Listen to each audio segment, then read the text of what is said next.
So why do you think they picked OCR? How into the conspiracies do you like to get, Matt? I like to go deep, man.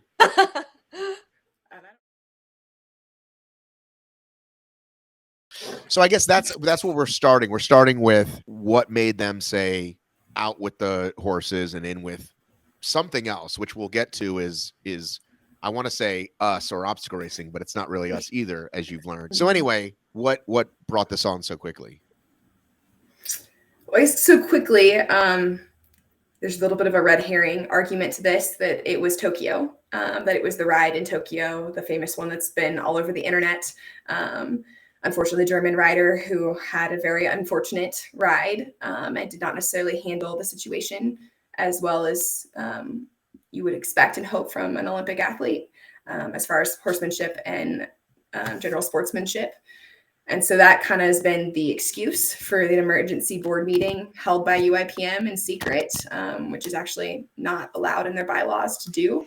They're using the term force majeure, which is actually the incorrect use of that and what the bylaws state that they can use that for. It cannot be used to alter the Constitution, which is how they used it to remove riding. And so it looks like, and that's kind of been our biggest issue of, we don't condone horse abuse or any other. We, Heidi and I actually earlier today came from the barn to ride. That is critical to our training and to be good horsemen, or horsewomen in this case. But well, if you say horse people, they think yes. You're half horse, half people. Yes. Only some days. If I could speak horse, it'd be a lot easier. So that's kind of been the excuse and the lead up for the removal of riding, but through articles, through the parent partnership with USA Pentathlon, and I guess I'm kind of skipping ahead, but to obstacle course racing, this has clearly been a move that's been calculated and planned since as early as 2017, and positioned through poor governance and leadership of UIPM and refusing to modify, adapt, and evolve the riding event. There have been, I believe since 2008, concerns about the riding event, of how it was hosted and conducted, the rules, the guidelines, and UIPM has refused blatantly to follow normal horsemanship and rules as far as FEI and other things, and that's in the horse world considered normal of what should be allowed. And so we've just seen a decline until there's been a huge kind of public awareness from Tokyo that's kind of led to all of this. Are you saying that they wanted to get rid of horses for a while? And if so, why is there any more money in something else that's not horses? Forget OCR. Just why would they want to get rid of it, I guess? As far as why make a switch and not keep riding, why is there more money in something else? Yeah, you said going back as far as 2008 or 2012 or 15 or whatever. Why is there more money in something else that's not equestrian? I think there is a bit of an emotional tie too. There are viral videos of several executive board members, not several, I guess, specifically one stating he considers himself and the other executive board members of UIPM to be the athletes. And several of them competed in the sports, were Olympians or very accomplished athletes who had a poor ride a long time ago. And I think there is some bitterness because there is a bit of variability to the ride, because you don't bring your own horse, because you are with a random animal. Granted, I think that's probably one of the most beautiful parts of this sport, is that in 20 minutes, you need to make a partnership with a 1,000-pound animal. That's incredible. It also allows a lot of athletes to do the sport that wouldn't be able to otherwise afford a horse. But over time, UIPM has not gathered relationships within the horse world. They've refused to work with FEI. They've refused to work with pony clubs in a lot of countries that would bring in money that way through viewership and sponsorship. And because, the horse industry is massive. The argument that there aren't horses is astounding to me, because that's blatantly untrue.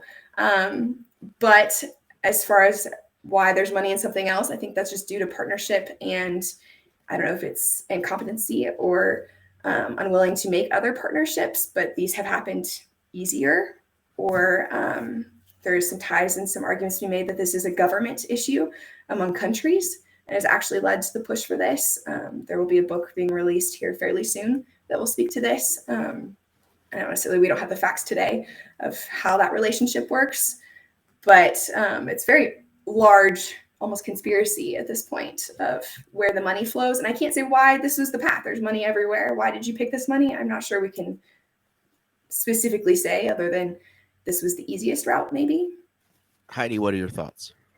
Yeah, I wish we could come here today and say, have tracked the money and say this is where the money's coming from and this is why this change makes sense. I think that, the problem is we don't have a good handle on where is that money. We know that this doesn't make sense, and so the assumption is to try and follow the money. And the fact that there would be a payday from this is the only logical explanation, because it really doesn't make sense to make this change. They're trying to use a lot of red herring arguments to say that we need to stay innovative, we need to make it more accessible, we need to make it more affordable. But like Avery said, the way that riding is done in pentathlon, it's really the only way to make riding itself affordable for athletes who can't afford to own their own horse. We ride random horses, so we can compete in a sport that we wouldn't otherwise be able to if you can't afford to own your own horse. So my understanding is that most pentathletes are typically riders first, and then they learn to do the other things. Is that correct? It comes both ways. I would say a lot are. I think it's one of the harder disciplines to learn if you don't learn it young. Avery came from a riding background, as many others did. I did not. I came from a swimming background, kind of swimming and running, and then have worked on developing the more technical aspects. And it's not easy to do it that way, but I think there's a fair number of athletes that do come into it from the more physical endurance sports, and then learn the technical aspects. So it's both ways. And so what are the disciplines, just to kind of give everybody the overview? What are the actual disciplines? Sure. So we swim, we run, we shoot, we fence, and we jump horses. What are the swimming distances? Yeah, so we do multiple things, but everything is relatively short. So for swimming, we swim 200 meters. Okay, and the run? It's a total of a 3K, split up into 5 600s, and we shoot in between. So the running and the shooting are combined. What a good time that is. Yeah, it's pretty fun. And it seems like that. Okay, so I still didn't quite get, Avery, what you said in terms of the people who are on the UIPM. You were saying they didn't do well at the horse portion, and that's why they're getting rid of it. Is that what you were? Sometimes, is that the conspiracy we're saying? Yes, that in the past that people have said it's unfair that I think one board member specifically, he claims that is the reason he missed a podium and a team was due to a bad horse draw. And so he got a more difficult horse and was eliminated from the ride and therefore was unable to make a team. And the shooting, my understanding is that you've gone from actual bullets to lasers. Yes, they literally shoots the equivalent of a laser pointer that people would use in a classroom. So there was always this weird thing that I think we can backdoor into the Olympics, because then we don't have to be federated in 100 countries, because pentathlon already is. That was the thing behind pentathlon as far as I knew. But everyone knows that there's no way it's going to look anything like an obstacle race anyway. It's got to be super, what do you call it? Standardized.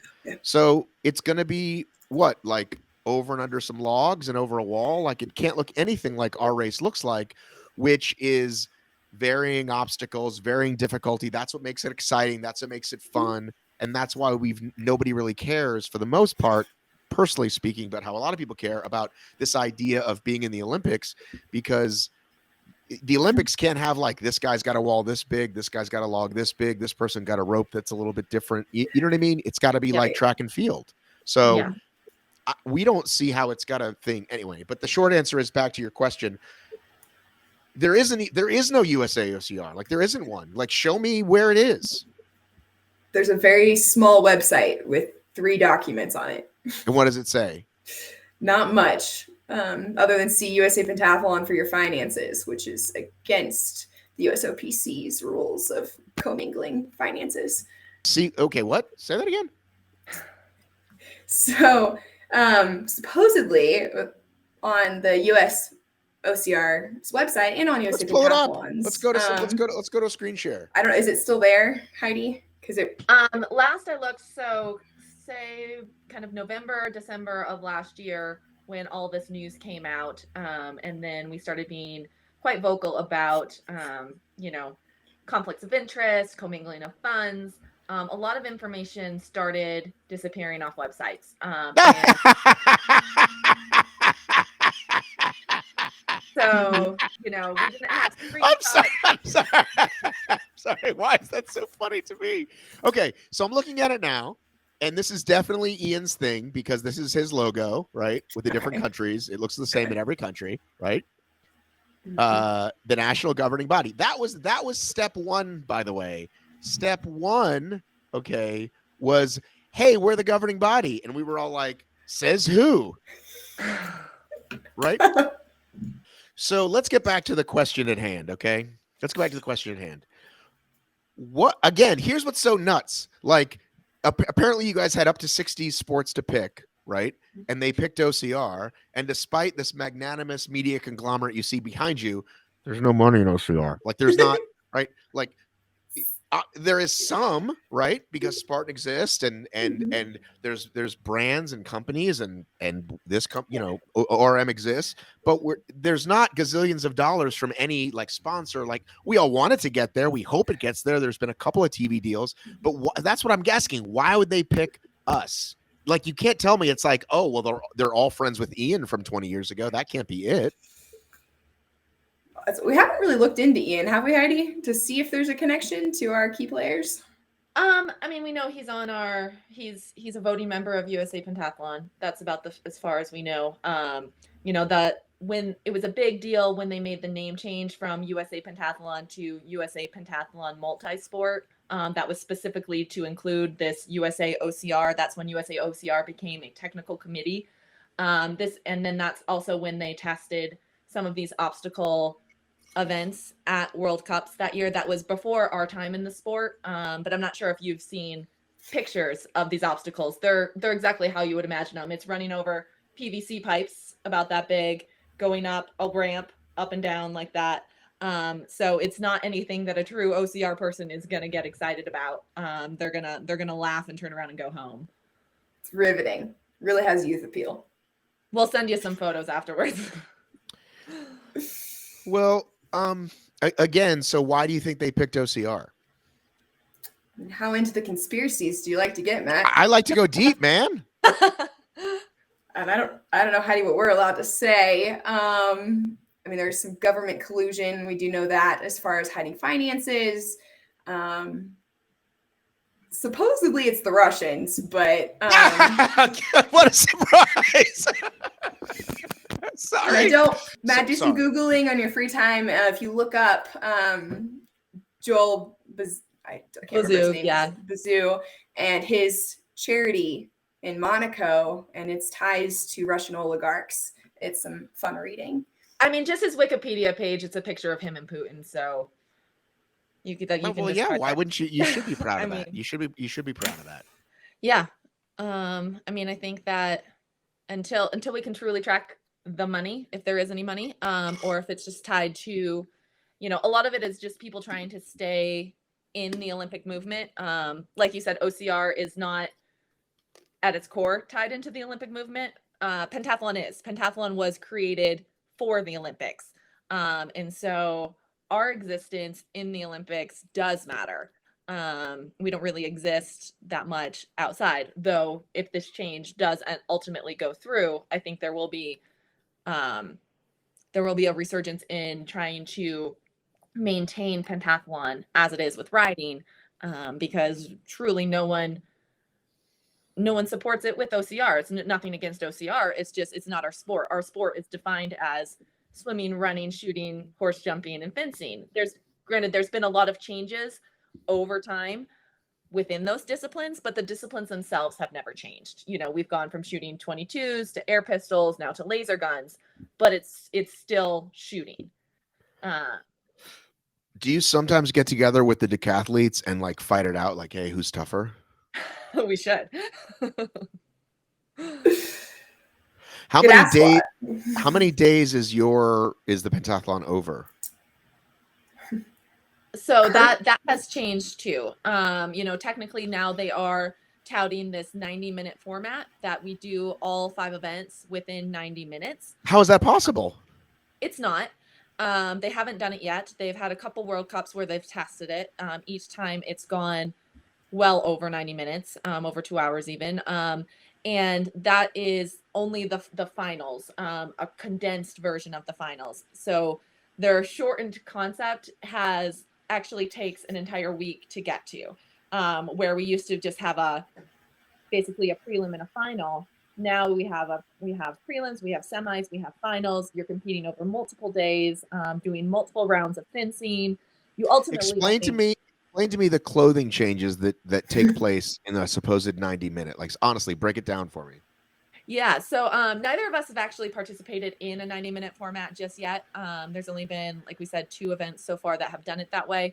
But yeah, the organizers have suggested a pentasuit. We don't know what that means, but apparently that's something that you can wear either under your fencing uniform. I'm not sure exactly how that's supposed to work, but yeah, we have very different gear for each element. And a lot of It's not like coming out of the water and putting on a pair of sneakers in a triathlon or no. getting on a bicycle to what you need to wear to fence and what you need to ride a fucking horse. I don't know anything about these sports, but I know that it would take a few minutes, right, to get That's right. into the actual outfit, right? Yeah, Like there's you need to multiple put on layers with fencing. multiple layers, riding boots, right? Yep. Those can't go in the water. Nope. It's not even the So- same shoes for all the events. So how would you like that? Just doesn't make any sense. Like if you told me a short one was 5 hours, I would be surprised. I would thought you were going to say over 2 days. Yeah, typically it'll take like if we do all the events in one day, at a national event, it will take the entire day. Because a lot of times you're going from venue to venue. The whole idea of this is to be like confined in one stadium. I love the idea of the one stadium, but again, Yeah. 90 minutes seems insane. So let's talk about your organization that you are branding so well for the audio listeners. They're wearing Peak. What's the name of the organization? Peak Pentathlon. Peak Pentathlon. They've got rad long sleeves. I'll totally trade you like an ORM one for one of yours, maybe. Avery, do you have a mission? Do you have a purpose statement? We do. I can't spout it verbatim, but our mission is to raise money and train athletes to help grow the sport, as well as make competitions at all levels accessible to everyone. Is the condensed version. Heidi can probably say that better.